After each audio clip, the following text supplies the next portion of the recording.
Michael T. Bosworth and John R. Holland, Customer-Centric Selling. How changing the conversation leads to lasting success. Every salesperson knows the feeling. You have exactly what the buyer needs, but conversations keep ending the same way. Polite dismissals, endless follow-ups, deals that slowly die. You might think it's just bad luck or tough prospects, but these failures follow a predictable pattern, and understanding that pattern will change your approach. In this blink, you'll learn how to not only understand, but break the pattern completely. You'll see how to structure your conversations to help buyers discover their own reasons for making a decision, empowering them to become champions for your offering. By the end, you'll have a clear blueprint for building trust, qualifying opportunities with precision, and creating a sales cycle that feels less like a battle of wills and more like a well-managed, collaborative project. The misalignment.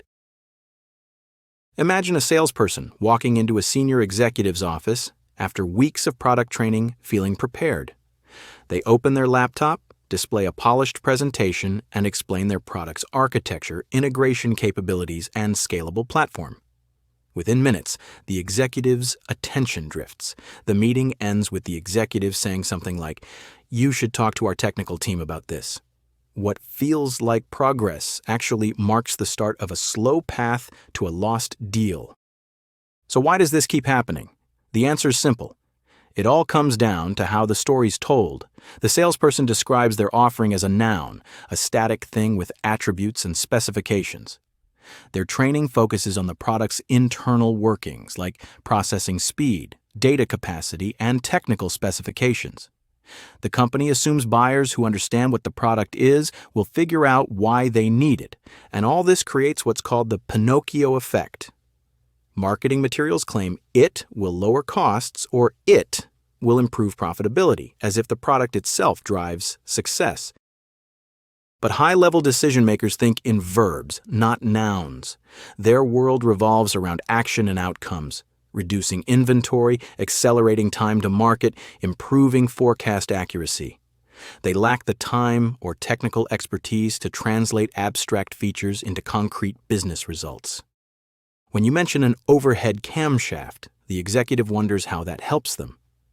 Feature-focused language creates disconnect because it makes the buyer do all the mental work of connecting product to problem. This disconnect brings swift, predictable consequences. You get delegated to people you sound like. Talk like a technical user, get sent to technical users. Speak features and functions, get passed to departments who care about those things. Progress? No. You've left the room where decisions happen and budgets exist. You now present to people who can reject but can't approve. Sales cycles stretch, control evaporates, and success becomes unlikely. Breaking this cycle requires you stop selling the product itself and focus on what decision-makers actually care about: their goals. Senior executives measure success through business metrics, not technical specifications. They need partners who speak their language from the first moment. Think back to your last sales presentation. Did you lead with features or with outcomes? Did you talk about what you offer or what your buyer could achieve? That difference decides whether you stay in the room with decision makers or get pulled into technical limbo. In the sections ahead, you'll learn how to position yourself as someone who belongs in those top-level conversations. Someone who knows that products serve purposes, and it's those purposes that truly drive purchases. A sale begins. If leading with your product guarantees you'll be shown the door, what's the alternative? How do you earn the right to stay with the person who signs the checks? The key is to begin with a fundamental shift in your entire purpose. Move away from selling toward diagnosing. This new approach builds on one principle that changes everything. No goal means no prospect. A true sales cycle doesn't start when you make a call or send an email. It begins only when a buyer shares a specific, measurable business objective you can help them achieve. Until that happens, you're simply having a conversation, People open up about where they want to go, not what's going wrong. A leader will tell you they're aiming to double growth before confessing their team's struggling to hit targets. Goals feel safe and forward-looking. They invite collaboration instead of defense. To uncover the goal, adopt the mindset of a diagnostician. Think of yourself as a specialist called in to consult on a complex case. When you visit a skilled physician, they don't greet you with a pre-written prescription. They ask intelligent, probing questions about your symptoms, history, and lifestyle. With each relevant question, your confidence in their expertise grows. By the time they complete their diagnosis, you trust their prescription because you were an active participant in reaching it. This is precisely the dynamic you need to create with buyers, and that means patiently and thoroughly diagnosing their situation before suggesting any remedy. By asking framing questions like, "How do you forecast today?" You open up a safe, collaborative space for buyers to describe their world, challenges, and processes in their own words. Remember how executives think in verbs while salespeople speak in nouns? This diagnostic approach bridges that gap completely, leading to a powerful outcome. Your buyers create and own the solution. So accept that you can never truly call your offering a solution.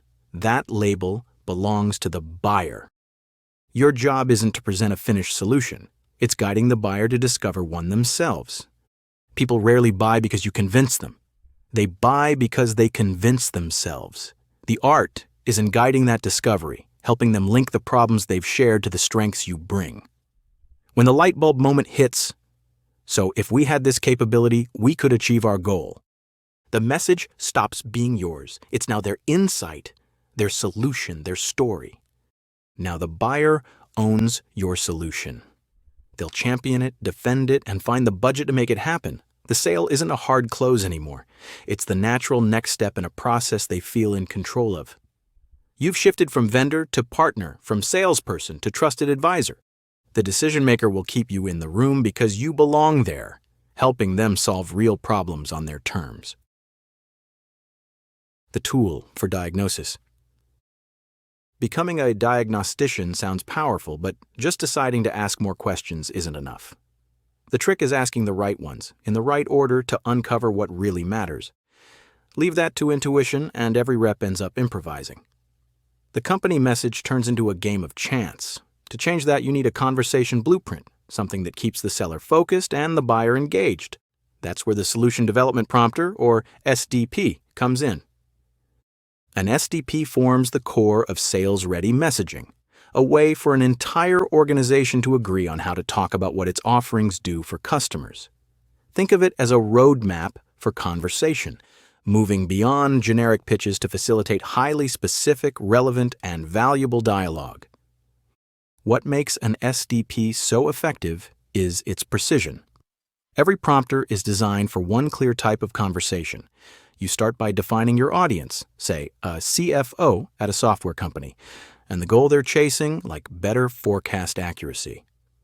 That tight focus means you open strong and stay relevant. No detours into problems they don't have or features they don't need. Once you have a target, the SDP builds around two symmetrical halves that work together. The right side is all about the solution. Here, you turn product features into tangible usage scenarios using a simple formula called EQPA: Event, Question, Player, and Action. It reframes a capability as a question. When a specific business event happens, would it help if a certain person could take a specific action? So instead of saying remote database access, you might ask, when you're checking the status of large deals, would it help if you could open your laptop anywhere, anytime, and instantly review progress against key milestones? Suddenly, it's not a technical feature. It's a clear, actionable moment, and the buyer can picture themselves using it to solve a real problem. On the left side, you've got the diagnostic half. For every usage scenario, you craft diagnostic questions that dig into the buyer's reality and reveal what's keeping them from hitting their goals. These questions aren't random. They're nudges that highlight gaps your capabilities can fill. Remember the doctor analogy? That's exactly what's happening here. Diagnostic questions paired with scenarios let you assess the buyer's situation with precision and guide them to create their own picture of the solution. Every conversation becomes repeatable yet tailored. With the SDP, you can confidently engage executives, speak their language, and focus on their real challenges. No more winging it. Instead, you're guiding, diagnosing, and winning. The conversation in flow. Now that you have your SDP in place, diagnostic questions on the left, usage scenarios on the right, let's see it in action. The SDP provides structure, but the conversation still needs to feel effortless. Think of it like jazz. The chord progression is set, but the melody flows freely. Your buyer should never feel like they're being guided through a framework. Every conversation starts with a broad, open-ended question. If a buyer shares a goal like improving forecasting, you ask something like, "How do you forecast today?" This single question does all the heavy lifting. It sparks dialogue without threat, positions you as genuinely curious, and generates the raw material you'll shape throughout the conversation. As they walk you through their current process, you layer in the diagnostic questions from the left side of your SDP. Sequence matters. Start broad, then narrow.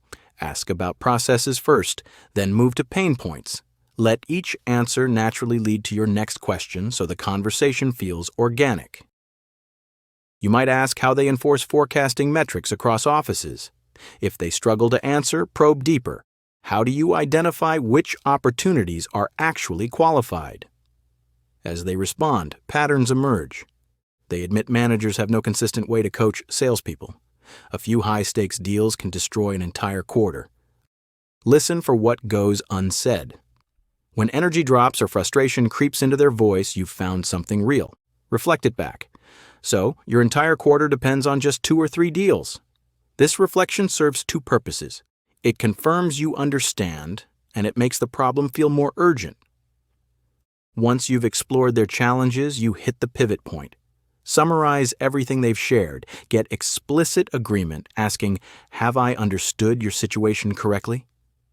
Only after they confirm do you transition to the right side of your SDP, those usage scenarios you crafted earlier. Present these as exploratory questions. For example, when reviewing a salesperson's pipeline, would it help if managers could access a secure central database from anywhere? Follow with, would you like a system that tracks historical close rates and predicts future revenue? Watch what happens. The buyer will start connecting the dots themselves. That would solve our visibility problem, or we could finally get consistency. They're now building the solution, using your capabilities as building blocks. Close by, summarizing the capabilities they've agreed would help, using their words wherever possible. Then ask, if you had these abilities, could you achieve your goal of accurately forecasting revenue? When they say yes, the vision becomes theirs.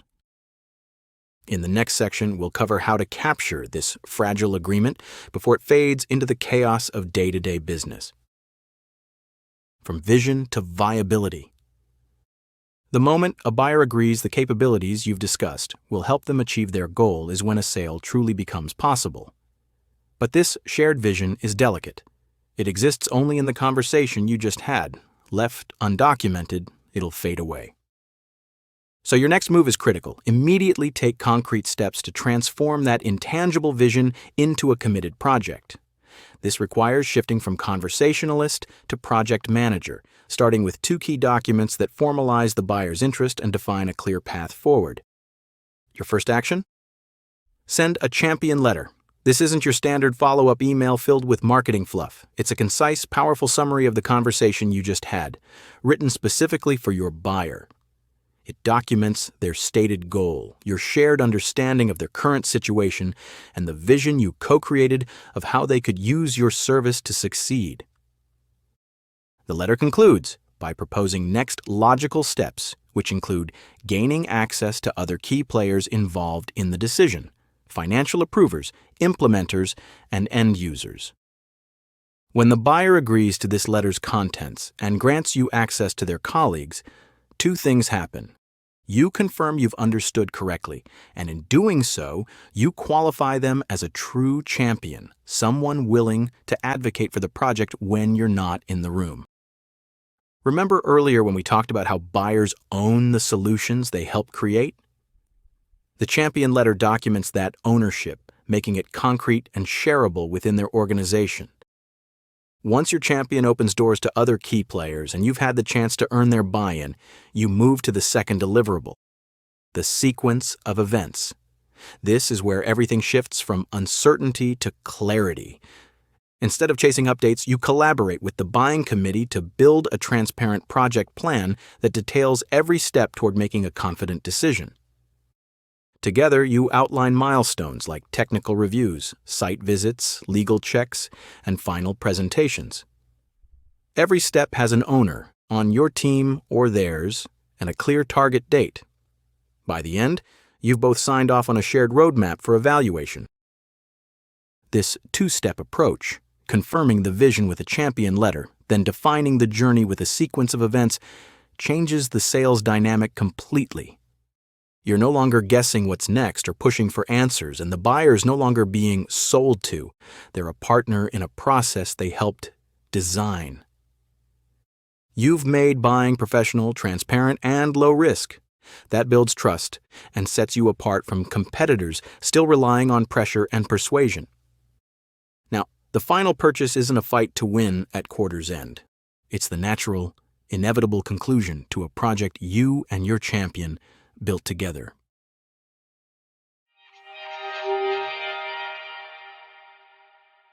In this Blink 2, Customer-Centric Selling by Michael T. Bosworth and John R. Holland, you've learned that the most effective way to sell is to stop selling altogether and instead become an expert diagnostician of your customer's business goals. By shifting your focus from a product's features to how a customer can actually use it, you change the entire dynamic of the sales process, guiding conversations so buyers can discover their own reasons for making a purchase. This approach ensures the buyer owns the solution, making them a true champion for it within their organization. Okay, that's it for this Blink. We hope you enjoyed it. If you can, please take the time to leave us a rating. We always appreciate your feedback. See you soon.